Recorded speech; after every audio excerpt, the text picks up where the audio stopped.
back everyone to Power Youth Action AK Radio, brought to you by Attentive Social Enterprise. I'm your host Sarah and this is Forever. And our guest today is Becky from Link to Change. So Becky, please introduce yourself to our listeners. So my name's Becky. I'm from Link to Change. We are a charity based in Bedford, but we work all around Bedfordshire, working with young people who are at risk of or who are being exploited, and that can take many forms. We work as a holistic, trauma-informed way with young people using person-centred techniques and, to basically see them through their experiences to help them hopefully see an exit. And that's us in a nutshell, really. That's quite nice. Yeah, I love this. So one of the questions I wanted to ask you today is, for the people who have never heard of Link to Change, can you begin by telling us who you are and what you do? I realise that you've already kind of covered that quickly, but can you please give us a little bit of a more in-depth introduction to who Link to Change is and what you do? Yeah, so we have 20 years worth of experience of working with young people in this way. We do one-to-one work with young people. We also do group work around schools and educate schools, young people and parents around exploitation, the forms that it can take, and give them the tools basically to understand what's happening to them and to make, hopefully, better decisions to better themselves. Yeah. So the title of our show today is Love Shouldn't Hurt. Can you share with us what that phrase means to you? Yeah, I love it, by the way. We had a little chat, didn't we, of the lead up to Valentine's Day, and it should be something that everyone is aware of. It's something that we very much have running through the heart of what we do. So we teach young people around what healthy relationships should look like. A relationship should not hurt. If somebody loves you, abuse shouldn't be a factor in that relationship. So, and that's any form of abuse. That's physical, emotional, financial.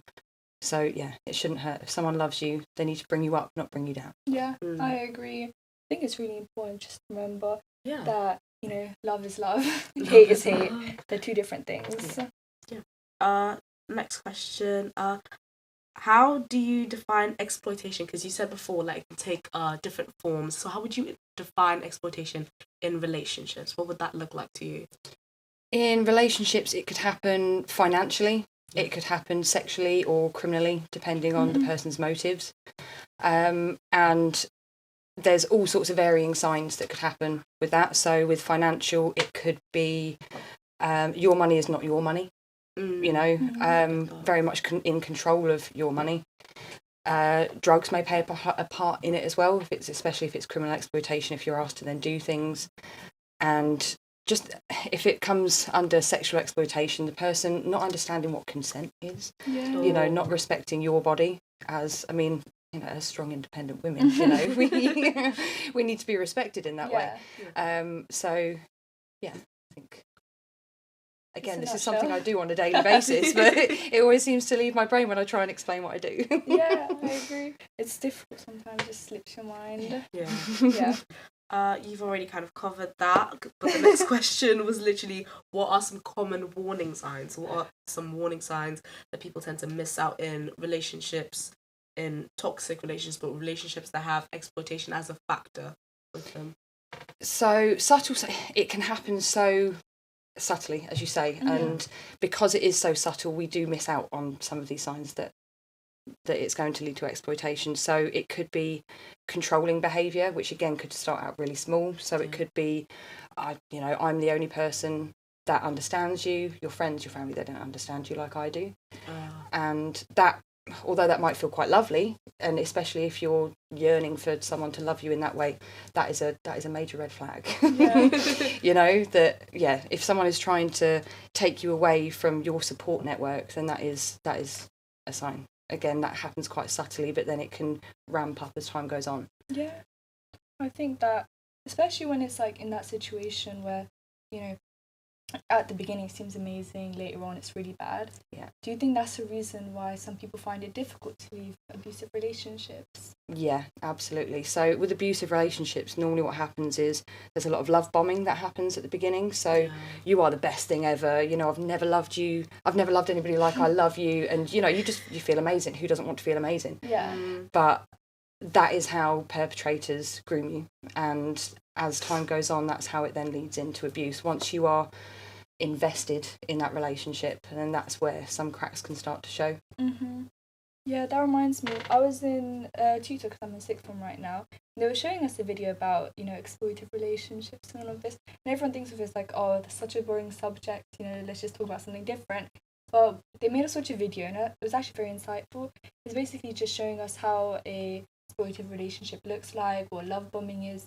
And I honestly thought like, oh, if I was that guy, I feel amazing right now. Like everyone's saying that they love me, blah, blah, blah. But then like later on, it's like you see like, it's not good. Yeah. So I think that it's just really important that if it feels too good, it's not real. Yeah, and this is the thing. I like to be real about these things. Like normally, if something it feels too good to be true, it normally is. But it's not saying that everybody that makes you feel great is going to end up exploiting you. But it's just very important to, if something doesn't feel right, always trust your gut. Always trust your gut. If there's even a little bit off, just know something's not right. Yeah. I feel like one thing that I actually have noticed and I've seen, not like from seeing other people, but I don't want to make this the be all and end all, but movies. I feel like they are a really good depiction of exploitative relationships sometimes, because sometimes it's not just like you mentioned, no one can love you like I love you. Maybe that person yearns to be loved in that way. Maybe that person doesn't feel appreciated in what should be their support network, and then they go and look for this validation of some sort externally, and that's why people take advantage of them. And one phrase that kept coming over and over is trauma bonds. And I don't really have a full explanation on what these are, but I just wanted to know what do you think about trauma bonds and how it makes people how difficult it makes people what am I even saying? I know where you're going with it. I know. How difficult it makes people to get out of relationships, because you know you're trauma-ly? What? You're bonded to this person through trauma. Can you just shed some light on that, please? Yeah, so trauma bonding is where the victim has an emotional connection with the perpetrator. So I often liken it to Stockholm Syndrome, if you've ever heard of Stockholm Syndrome. So someone could be kidnapped, let's say, in the movies, you know, like off the street, or taken or something like that. And they go through this cycle of abuse, but they grow that emotional connection towards their kidnapper. And that is how trauma bonds and abusive relationships can start, because you do gain feelings for them. And it's totally natural, you know, if someone is making you feel good about yourself, you are going to gain feelings. And that... it's such a difficult thing, isn't it? Because we all, who doesn't want to be loved? But when you are trauma bonded to somebody, it does make it so difficult, because then you think, well, they were so lovely at the beginning, and maybe we can get that back. Maybe, you know, oh, but they were like this before. That's the real them. You know, they can change them. Yeah, exactly. They just had a bad day, and you can change them. Yeah, I've been there. You can't change them. Oh wow. Okay, so like I've mentioned before with the movies, personally I wouldn't know too much about this, but because of movies and because of the influence of social media and stuff like that, I get to know, even though I haven't seen or experienced any of these before, I get to know because of how prevalent it is in social media. One of them is actually what we're doing right now, which is talking about it and then, you know, putting it out there so that people our age can see that this is an actual thing. It happens. And you don't need to feel like you're being too much if you're noticing it and you're feeling a certain type of way. So what do you think is like the main, how much of an impact do you think social media has made when it comes to exploitative relationships? I think it's had a huge impact, to be honest. If you think about how many people there are online, so a perpetrator whose sole purpose is to target young people, women, you know, they have so many options now, don't they? And it's easy for them to gain relationships. I don't know about you, but a lot of the young people that I work with, they will build connections with people online. They'll be in a relationship with somebody, but they've never met them. I've known people in that situation. It's really bad just being on the outside and seeing it. Your brain's going woo woo, but you know, and it is like they're feeling validated, and if that person validates you, and just the rise in AI as well, and how believable some things are. It's scary.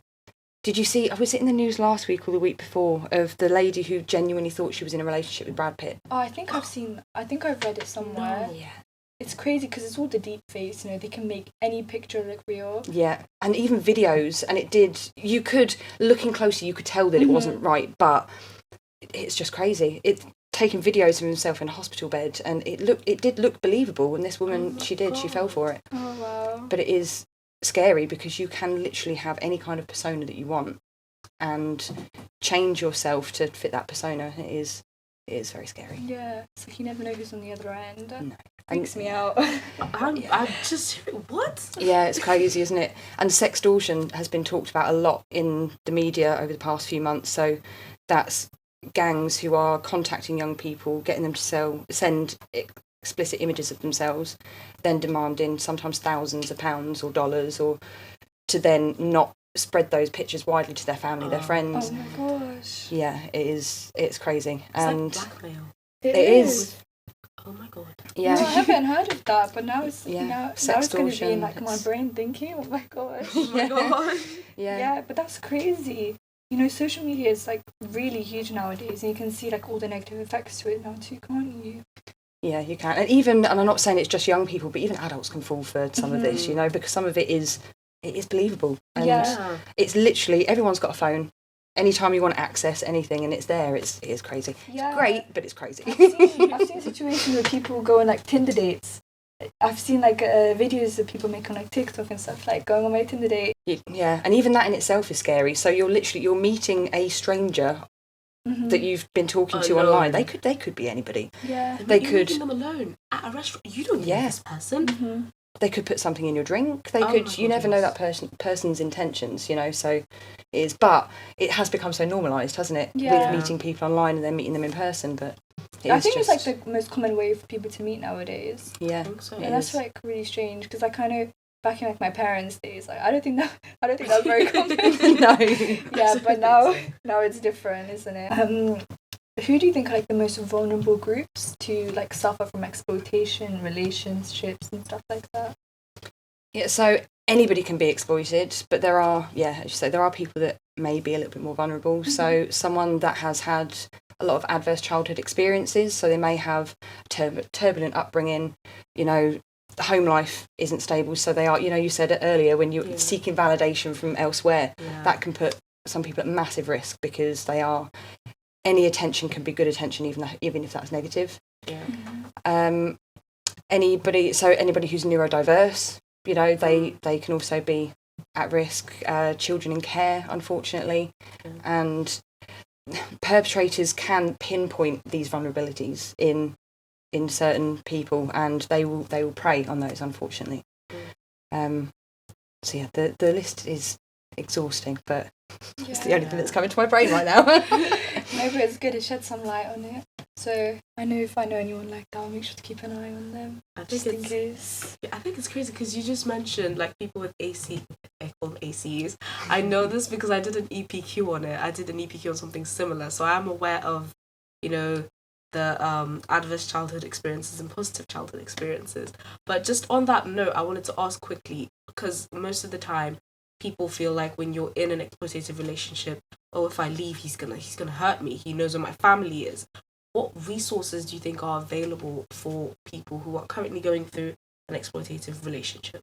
Yeah, and that's really hard, and for somebody to actually have that thought process and admit, like, okay, right, I need to do something about this. So I'll pick up Link to Change, and we are a service that work with young people who are thinking these feelings, and I do want to get out, but I'm thinking of X, Y, and Z. They could be fearful of their life. The person who is exploiting them may say they're going to take their own life if they leave them. So there's so many situations that could happen around that. So yeah, Link to Change, we are that non-judgmental support of talking about this. We will never criminalise a young person for what they're going through in their experiences.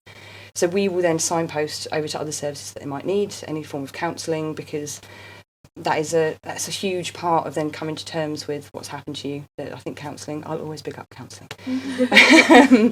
So yeah, I would say us as a service, we are very good. I know that the VERU as well, they have their services as well. Online, you can have a look at NSPCC. There's lots of resources on there to then explain what exploitation looks like, any warning signs. So it's not always easy for people to reach out, or even to, if they don't have the means to seek this information themselves, which can be difficult. So if they don't have access to a phone. So yeah, I would talk into, if you're at school, like a safeguarding lead, that's always a great service to go to, because they will be specially trained to then either signpost you and help you in those situations. So it's everybody's job to safeguard young people. Yeah. So trusted adults, anybody that you feel comfortable with, and hopefully being signposted to the correct services. I agree. I think talking about it is going to really help. I think talking about any situation helps. True. So I think that, counselling, like you said, Linked to Change provides it. I think it's very great. So you say counselling is very good, and I agree. But what kind of psychological and like emotional effects do you think exploitation has that counselling can resolve? So PTSD would be a huge one. So post-traumatic stress disorder. This is something that can lay dormant for a little while, so it's not always obvious that. So a lot of young people that I work with is just, they take it in their stride, but eventually, and this is what I say to a lot of my young people, like, you may be okay now, but you're bottling all of these things up, and eventually it's just going to explode. Yeah. So PTSD can be a huge factor, and that can be triggered by a smell, a place, a person who may look like somebody who's exploited you in the past, and that can lay dormant for even years. Low self-esteem is also a huge factor, self-harm, also self-doubt, and I think that is a huge one that a lot of victims blame themselves. So, and why did I get myself into that situation? So there would be a lot of self-doubt that would need to be worked through as well. Yeah, I agree. I feel like I've seen this happen to one of my friends before, and she didn't go to like any teachers, she didn't go to anyone to help, but you could really see that she was struggling. So she had friends, but I think that talking to a professional would have really helped, because she would have that like expertise advice, like there's only so much I could do to help. Yeah. But I really think that contacting Linked to Change or any kind of like online organisation, because I know there's so many websites where it's like not even face to face, just over messages. Yeah. I think that kind of stuff would really help. Yeah. I actually had a friend who went through this, but hers was the, what are they called? Not perpetrator, I believe. He threatened to kill himself if she left the relationship, which is kind of weird, because I mean, now I want to leave because it'll be better for me, but I don't want you to get hurt, not necessarily because I care about you, but because I don't want to have the burden of whatever happens to you on me. Yeah. It was very complex. I haven't really seen anything quite like it. It was, I didn't really know. I love the fact that she spoke to teachers though. Oh, that's so good. in as much as I could help her, but like you said, there's only so much I can do. I've never been in this situation before. She was able to speak to a teacher she was comfortable with, and slowly but surely they worked their way out of that situation, such that both sides of the party are okay now. He didn't take his life, thank God. She's fine as well, and I genuinely do believe in talking things out with people. Doesn't. I know you said professionals, but sometimes people might feel like it's not. People feel like you can only talk to professionals when it's really bad, like when you're like really, really bad. They don't even understand that you should talk to professionals even about like the minuscule things. Teachers, even if you don't have any professionals around you, they're teachers. They take courses on this stuff. Yeah. So it's best to just meet them, because trust me, they have picked up knowledge from one or two instances, and they can genuinely help you. Yeah, absolutely. I'm so glad that she's out of that now. I'm so happy for her. That is an element of control that he then had over her, and that is how perpetrators work. Well, if you're going to leave me, I'm going to try this last ditch attempt to control you so you won't leave. Yeah. And it is scary, isn't it? The thought process of that person. Yeah. And but I'm glad. I'm glad that she's okay. Yeah. I'm happy for her as well. Now, just like she was able to. She obviously spoke to me about like this incident she had where the person was threatening to kill himself. But if she didn't tell me, but I suspected. So if I had like a suspicion that one of my loved ones was going through something, what would you advise me to do? Like, how would I? Because you obviously don't want to come off too strong, and you don't want to say, because if you say it in a certain way, it will look like you were jealous of them. I don't know what the mentality is with that, because trust me, sweetie, I'm not jealous of you and your exploitative boyfriend. I'm just genuinely concerned. So how do I present my concerns without being too forward or being too lenient or not taking it seriously enough? Language is really important when you're talking to people about this, and your communication style. So not that it is coming across as you're pointing the finger and saying, I think this, and it's more of a, are you okay? I've noticed that there's something going on. Like, do you want to talk about it? Yeah. And not using victim blaming language and being very open in your communication. Reassure that person that you're not there to judge them and you're only asking because you care. Which is very important, and it depends. That person will probably be reciprocal of that. Reciprocal, as well. Depending on the kind of relationship that you have with them, But languages. When I'm in my one-to-one work, I'm obviously listening to the young person, but I'm also very conscious of the language that I'm using, just to make sure that it is empathic and I am listening to them using active listening skills rather than my interpretation. So to let them talk, reassure them, and language. I think it's really important, just being sensitive, because they're the one in trouble, and we need to remember that it's not what we think, it's what's actually going on, and we need to cater our response to how they feel. So let's carry on talking. What are some signs at the very beginning of a relationship that could potentially lead to an exploitative relationship? Like, what would, say, a man or a woman do that's like setting off some red flags? So sometimes, as we said before, it can be little subtle things. So diminishing your emotions or your feelings behind something. So you could have had a really bad day, and it's totally okay for everyone to have a bad day, but they may respond with, get over it, everyone has bad days, and not actually validating you. And you might then brush that off and think, oh, okay, well, maybe I'm a little bit too sensitive, maybe I'm being too sensitive, but it's not. It is diminishing those emotions that we all have bad days, saying hurtful comments to you but brushing it off as a joke. So they could, I'm trying to think of an example which I can't off the top of my head, but some really hurtful things like, I was just joking, but then that really actually hurts you as a person, and it was meant in a hurtful way, but then they're brushing it off as a joke, because then it makes them feel better about what they've just said about you. It's like mind games, isn't it? Yeah, it is. Do you think it's possible for them to do these things and it's unconscious? Like, they don't know, like, they obviously didn't mean it as a joke, but they don't know that they're playing all these manipulative mind games. Do you think that could be accidental? Or do you think everything is just, like, planned out? Because at some point, you want to give them the benefit of the doubt. Yeah. That's the thing. But then you don't know if... I don't know. What do you think about that? Do you think it's all planned, or do you think sometimes it could be an accident, but they've just grown into this character? It's a really good question. After being in a relationship like that was very much my mindset of, was it a conscious thing? Like, I don't know. With some people, I do think it is calculated. It is. It's very much premeditated. With others, it is just, that is how they are conditioned to treat people. Maybe they don't think that they're doing something bad, but actually it's really hurtful to you.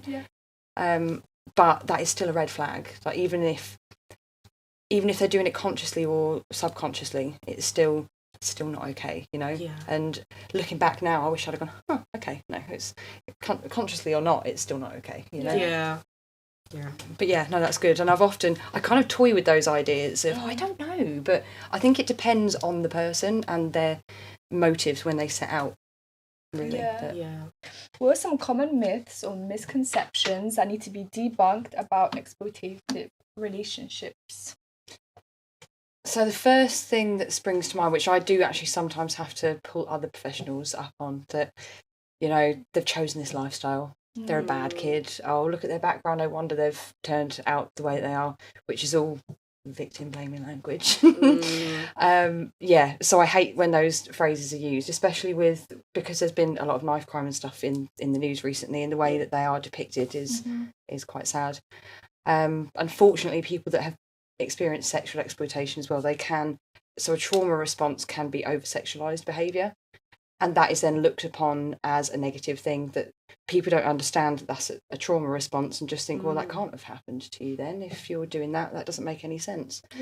But the brain works in mysterious ways. So yeah, and just there's so many phrases of victim blaming, like, well, would she put herself in that situation? Why didn't she get themselves out? Why did they stay? And yeah, that is infuriating, because people who haven't been there or work with people that this has happened to, like, they don't realise that it's not that easy. You can't just go, right, okay, see ya.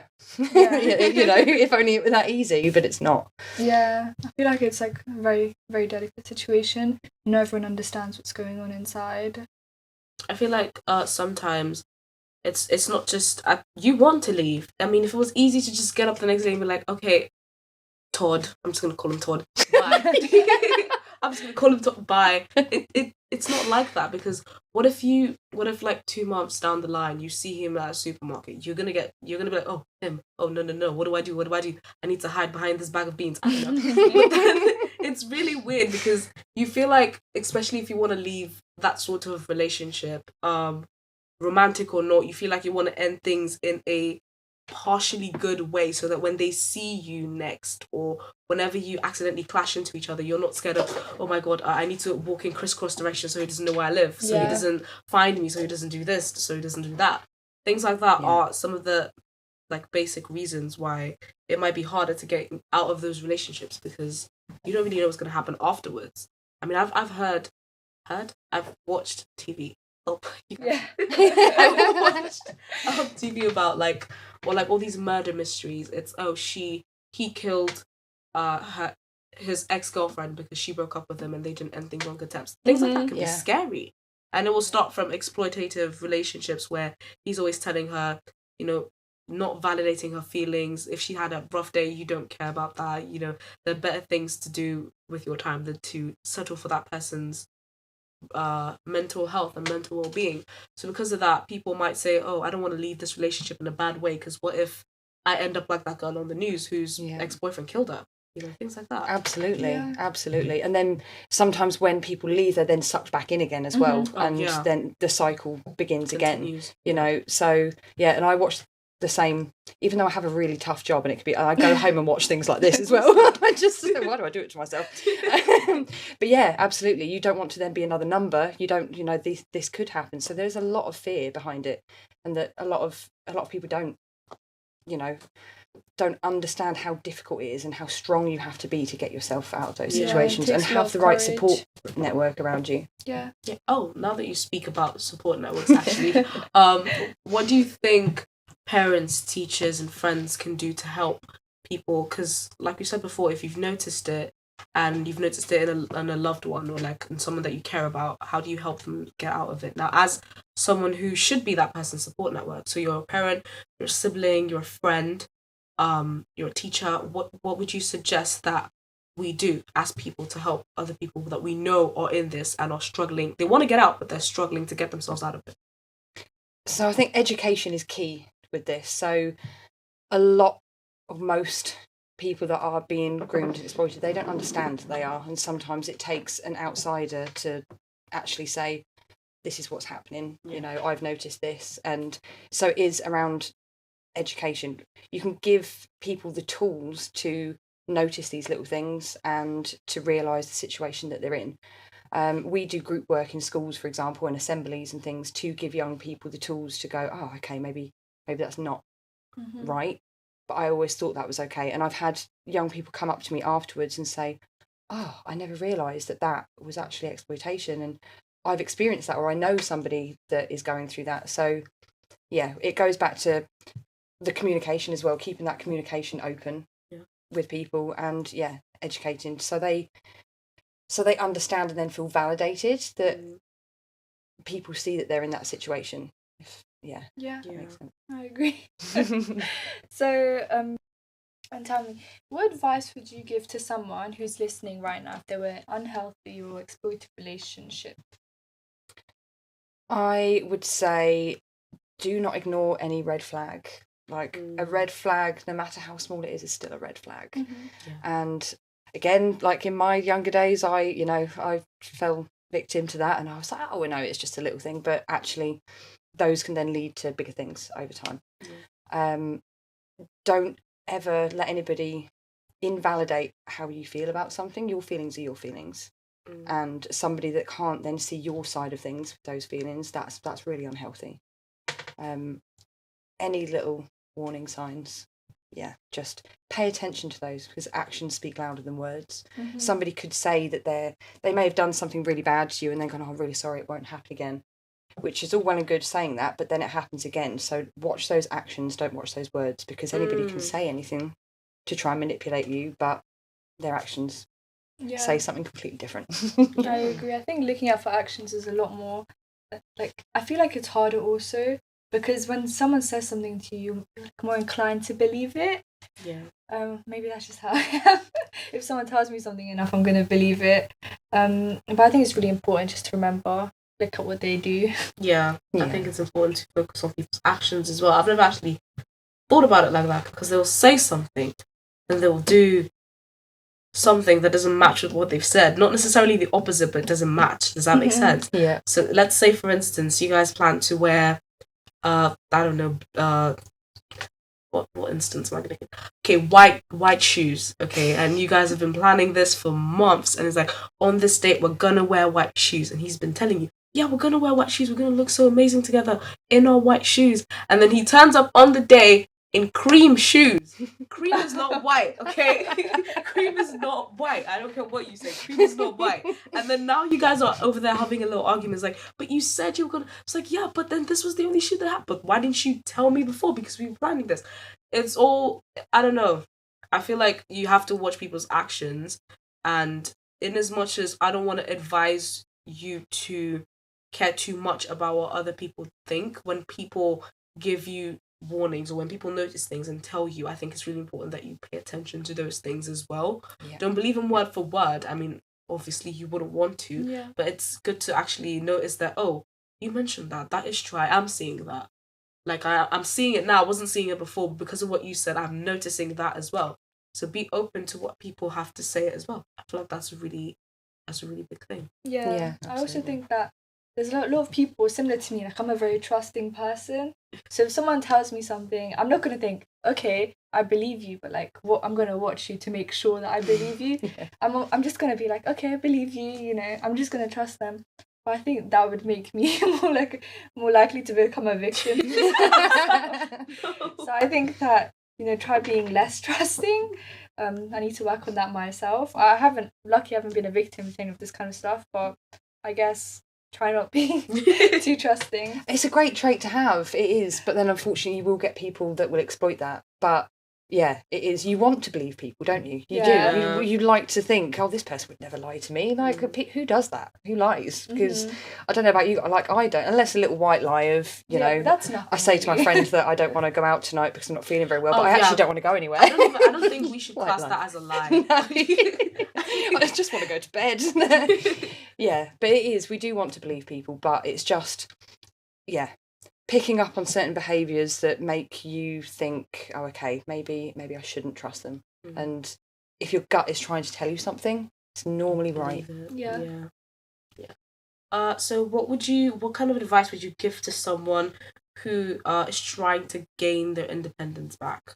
So I understand that sometimes, even after you've left these relationships, you will feel a massive weight. You'll feel vulnerable. You don't want to associate with people anymore because you don't feel, I don't know, you don't feel complete. You don't feel you. You feel like that person. It's like if you have two pieces of paper glued together, the glue is the trauma bond.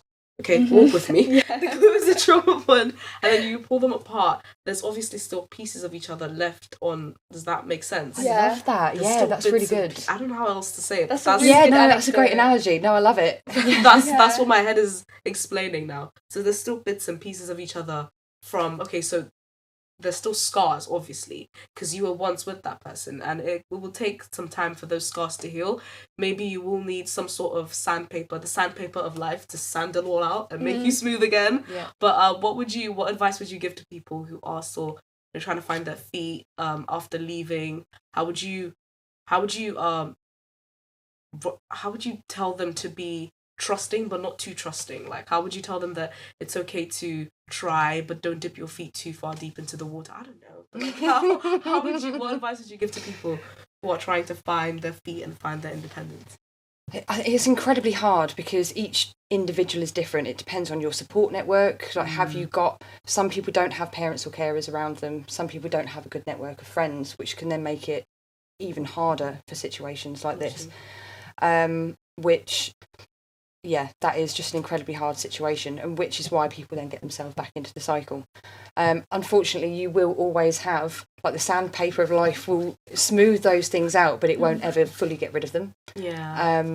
And no matter, like, on your healing journey, you will learn to grow around those things, but they're always going to be there.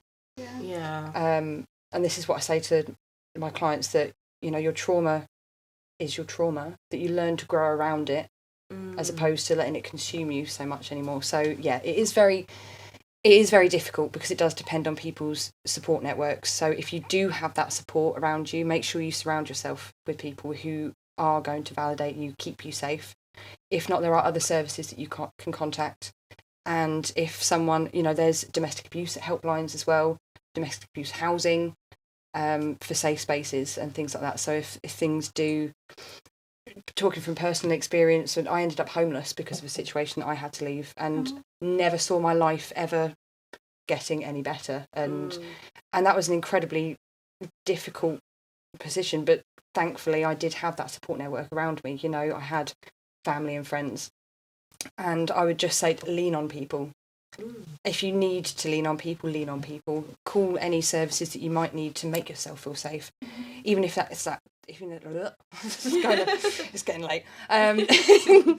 Even if it's the police, that you need to log things with the police for your safety, so they're aware of things. Then yeah, but it's on a case by case basis. Yeah. So do you think that it's like common for people once they leave exploitative relationships and abusive relationships, do you think it's common for them to have like a full recovery, I guess, from this kind of relationship? A full recovery, yes. It might not be what some people believe as like I'm completely healed and it's like nothing ever happened to me. But yes, absolutely, a full recovery of learning to accept what's happened to you and using those, and I hate to sound like a cliche, but you know, what doesn't kill you makes you stronger. And you know, I am the person I am because of what happened to me. But those things are true. You know, you will never fully get over it, and you will always have something that is underlying that may trigger you. But you can lead a happy and healthy life, 100%. Yeah, it is totally doable. And as long as you do have that right support network around you, that is so important to then move on and be happy. So do you think that if someone leaves an exploitative relationship, do you think they're more likely to go back into one? Or do you think that it's like, once they're in it, then they're going to know the signs and they won't fall back into the trap? Unfortunately, for some, it can be a cycle. Yeah, but yeah, no, that's very good, because you like to think that then, okay, someone's then removed themselves from that, but then, the first red flag, I will notice that, and then I will get out. But again, you know, we were talking about it being subtle earlier, that it can be subtle, and unfortunately for some that have experienced abuse, it will then become like a self-fulfilling prophecy and become almost normalised. So that's, especially if somebody hasn't had a healthy view of love or hasn't been treated healthily, they might then think that, well, this is the way I've always been treated, so this is the only way I'm going to be treated. So yeah, unfortunately it can be a cycle, but talking to different services about this and then unpicking that a little bit can then lead on to, okay, actually this is what's healthy. And I'm literally now first red flag. So yeah.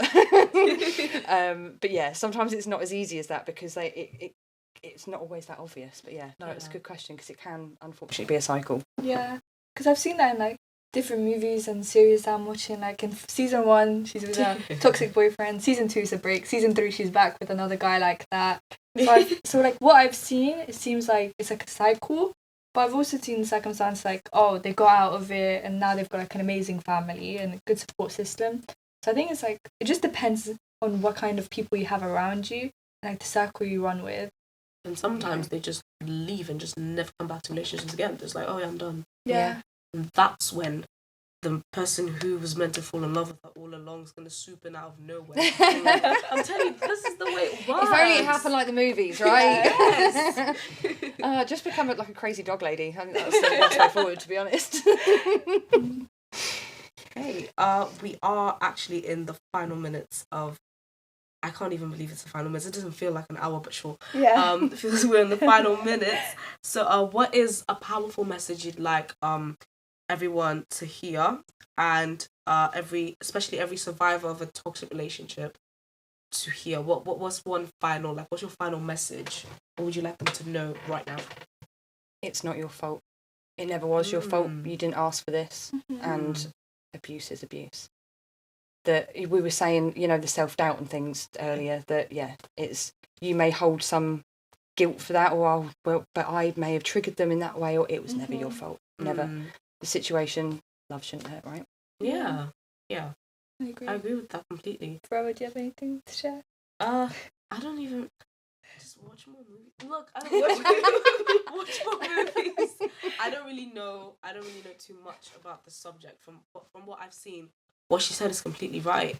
You have to, because the thing is, you want to notice all these subtle little signs, but then they're really subtle. So if you, like love bombing, who would have ever thought that showing you affection can be a way for people to strip you of that affection and make you feel worthless? That's really complicated and very, very, like, I don't know. It's a crazy psychological thing, isn't it? It is. And I feel like sometimes it's really hard for you to prepare, I don't know if that's the right word, but for you to stay away from people like that. But just like you said, it's never been your fault. Okay, it's not your fault you had a bad day and you wanted to talk. It's not your fault. And I personally believe that you should talk to people. And on that note, what would you like our listeners to know more about you? And because you work with Link to Change, how would they be able to contact you?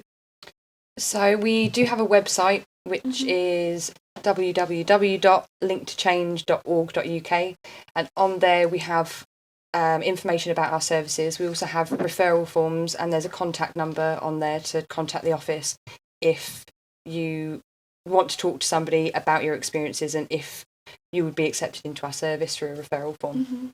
So, and it has got lots of links on there as well to more information if anybody wants to find out. Great. Oh, we are on social media as well, under Link to Change. That Instagram, I think with Facebook as well. I'm showing my age there because I do have Facebook and and Instagram, TikTok. I don't know whether we have a TikTok, so I'll leave that one out. Okay, well, but definitely Instagram and Facebook. Okay. Thank you for listening, everyone. I've been your host, Sarah. And I've been Forever. And our guest, Becky. Thank you for having me. Yeah, this has been How Youth Action Radio on AUK Radio, brought to you by Attentive Social Enterprise every second Wednesday of the month. Thank you for listening. Goodbye.